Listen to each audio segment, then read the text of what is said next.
Kaninang-kanina ka pa. Akala mo, hindi ko naririnig yung binubulong-bulong mo.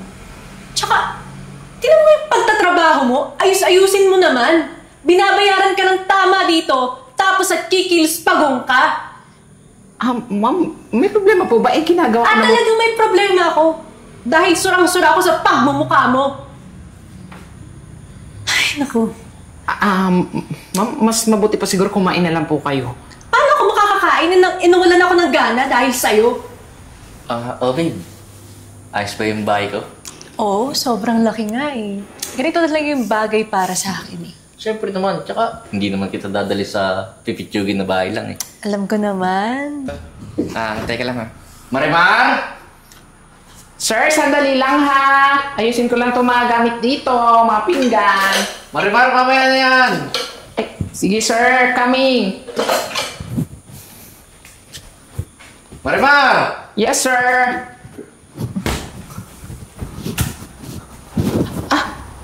Ay sir, pasensya na po sir. Medyo na-vessel lang kasi sa kitchen. By the way sir, sino po siya? Marimar. Girlfriend ko nga pala si Chloe.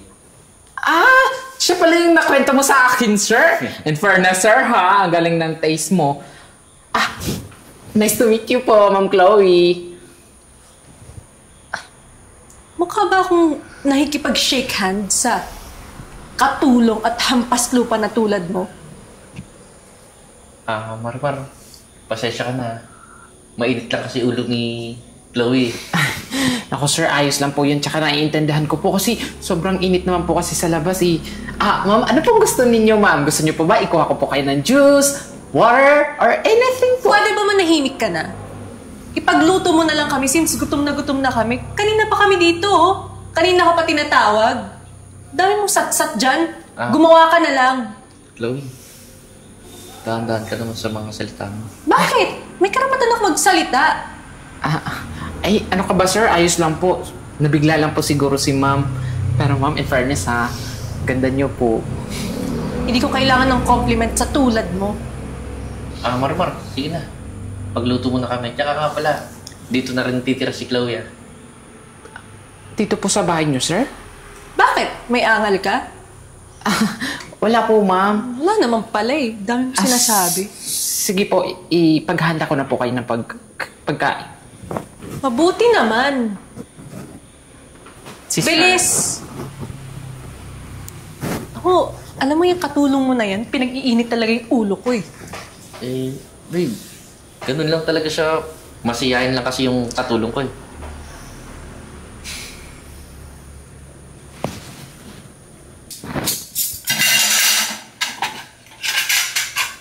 Yan.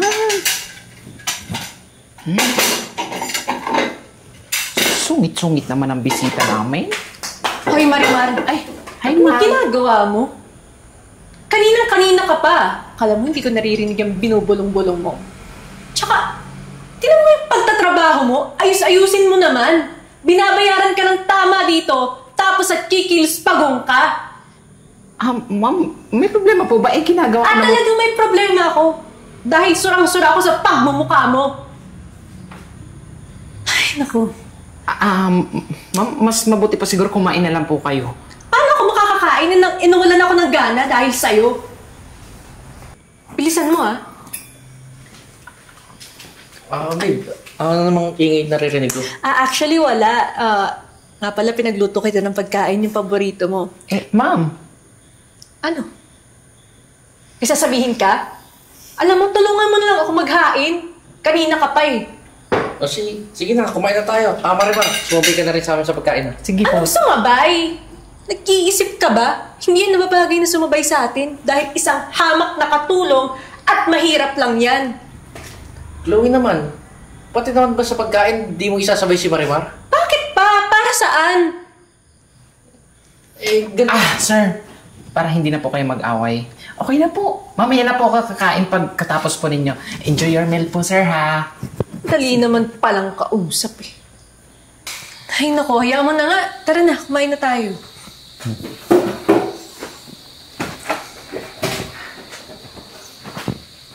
Babe, teka lang Parang sumusobra ka na eh. Ako? Sumusobra? Ang katulong mo yung hindi marunong makisama.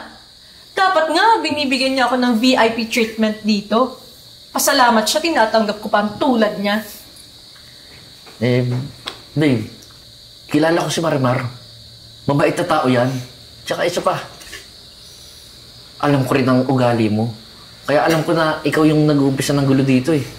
So ano? Siya yung kinakampihan mo? Kesa sa akin na girlfriend mo?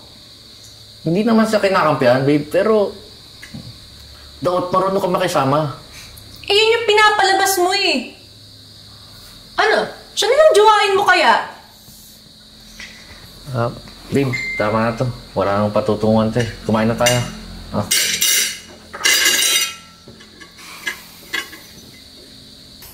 Ano ba naman to si boss? Hi, babe. Alam mo naman na mahal kita, di ba? Alam ko na kailangan mo, babe. Pera na naman. Ang galing mo talaga. Alam mo yung hilig ko.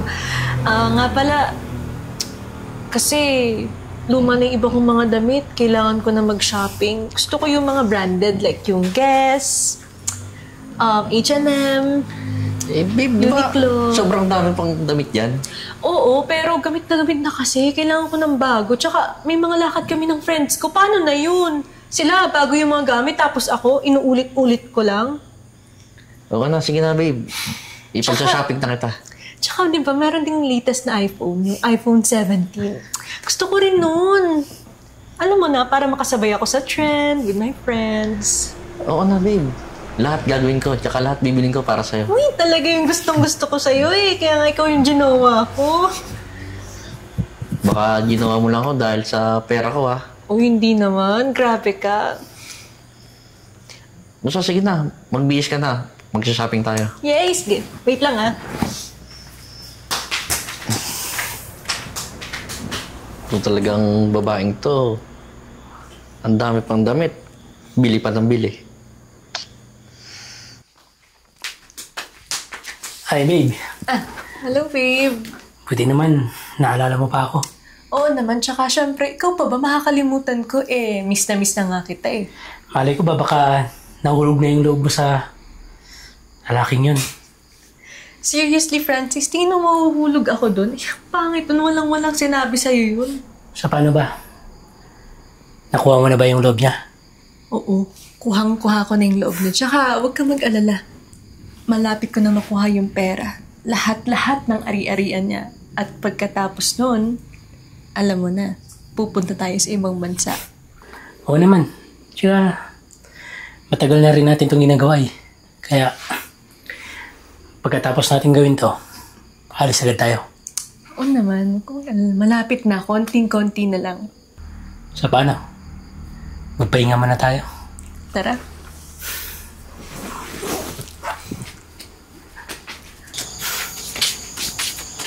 So, paano, babe? Nandito na lang. Tsaka yung plano natin, ha? Oo, akong bahala. Kaya naman na ito. Dami-dami naman kasing tao sa palengke kanina. Nakakatakot. Kasi yung driver namin si Marie Grace.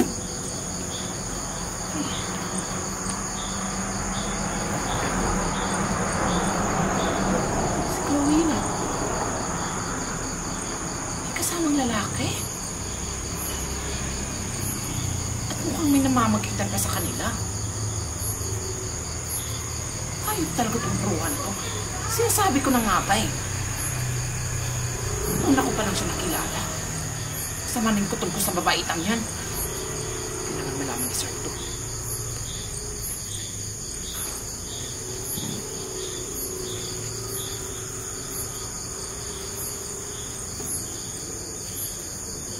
Tsaka galingan mo na yung pang-uto mo. Ako pa ba?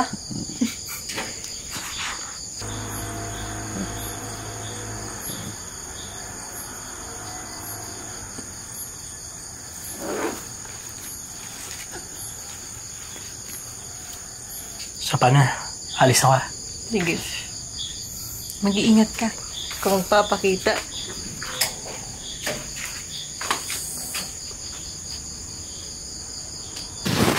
Hoy, ikaw babae, ha? Halika nga rito.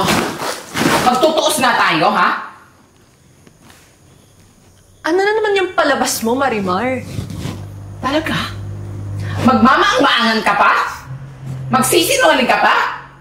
Alam mo? Di ba dapat may aaminin ka sa akin? Sino ka ba sa akala mo?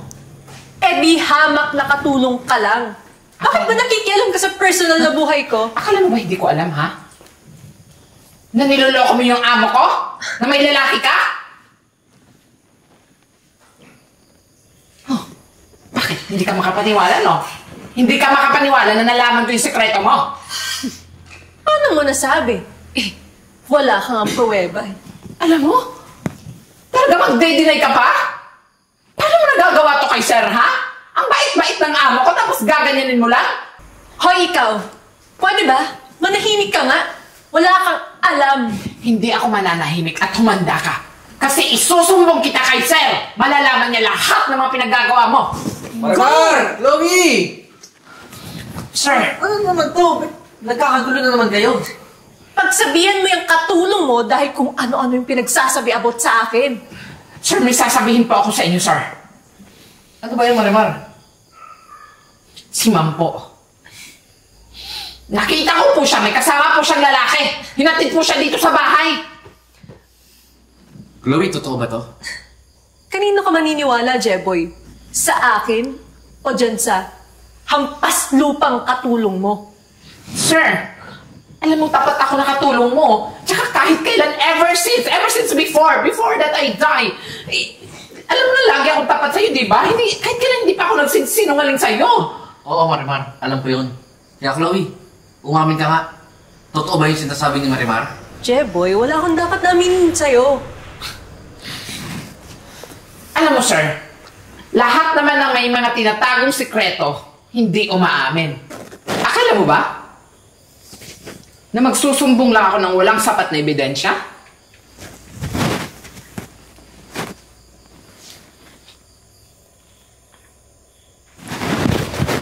Ayan, sir. Kitang-kita mo naman sa video kung anong pinaggagawa nila. Di ba, sir? Chloe, ano to? Ano to, Jeboy? Hoy, ikaw, Marimar. Alam ko naman talaga na may lihim na galit ka sa akin kahit noon pa. Chloe, Ginagawan tumahimik lang ka ako na. ng istorya niyan. Tsaka isa pa, Grab driver yun, hinatid lang ako. Pati ba naman yun, ginagawa niyo ng mali siya? Tumahimik ka na, Chloe! Akala mo ba hindi ko alam? Nung nag-transfer ka ng pera sa account mo? Tsaka yung mga nawawalang alahas. Di ba ikaw lang ang kumuha? Oh, hindi ka makasagot kasi totoo, di ba? Kaya pala nawawala din yung napkin ko sa loob, tsaka yung mga panty ko, yung mga sinampay ko doon. Kasi magnanakaw ka. Chloe, paano mo nagawa sa akin to? Jeboy, una sa lahat, ikaw yung may gusto makipagrelasyon sa akin. Isa pa, kaya lang naman ako pumayag dahil gusto kong makuha yung kayamanan mo. So, totoo pala? Totoo pala na pera lang ang habol mo sa akin? Totoo! Ngayong alam mo na ang katotohanan. Kapal ang mukha mo. Hindi ko nakasalanan kung tatanga-tanga ka! At ikaw, kanina ka pa sumasali, hindi mo naman pera, Tumigil ka na, Chloe! Umalis ka na! At hintay mo yung kasong isasampa ko sa'yo. Yan, tama yan, sir. Kung ayaw mo umalis, kakalbuhin kita dyan. Ano, umalis ka na o alis ka na? Aalis ka na o hindi ka na aalis o alis ka na? Aalis na ako! Sir? Ay, naku, impaktita talaga yung bruha na yun, sir. Pero, sir, alam mo, tama lang yung naging desisyon mo ay kasi hindi naman na-deserve ng mga ganong klaseng babae. Sir, tingnan mo lang, di ba sabi ko mo kasi maghanap ka naman din ng babae, hindi yung mga ganon. Tsaka marami ka naman makikita yung mula Luzon. Besides, hindi na marami ka makikita ng mga babae kasi bilyon naman yung mga tao dito sa mundo. Tsaka alam mo, sir, it's such an honor na naniwala ka sa akin, lalo na nagbigay ako sa inyo ng ebidensya. Kaya, nga, naniwala ka. Ang una, sir, di ba, ayaw mo sana maniwala, pero naniwala ka na lang. Marimar, dahil mo naman sinasabi. Wala, Marimar. Maraming salamat, ha. Kung di dahil sa'yo, hindi ko malalaman totoong ugali ng babaeng yun. Ay nako sir, kahit naman anong gagawin ko para sa iyo. O tinanong mo si Sir Ryan. Ba dapat malungkot ka kasi iniwan ka, tawa ka na nung tawa dyan. Papaloko ka na naman, papauto ka na naman sa iba. Habang nandito naman ako. Pero sir, sana magbago ka na ha. Matuto kang piliin yung tamang babae na para sa'yo. Kung naman na mayaman ka, marami kang pera. Pero sana, pahalagahan mo yung sarili mo. Lalo na yung mga kayamanan na meron ka. Kasi hindi natin alam kung ano yung mga klaseng tao yung pumapasok sa buhay mo. Lalo na mga ganun klaseng tao. Matuto kang magdesisyon ng tama at sa matuwid.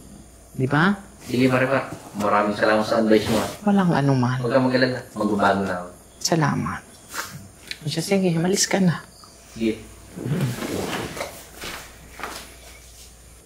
Hoy, Marimar! Teka lang! Bakit ako ang pinapaalis mo? Magluto ka doon, nagugutom na ako. Ay, so ako pala dapat aalis, sir, no? Dinataan mo na naman ako sa biro ko. Sige, sir.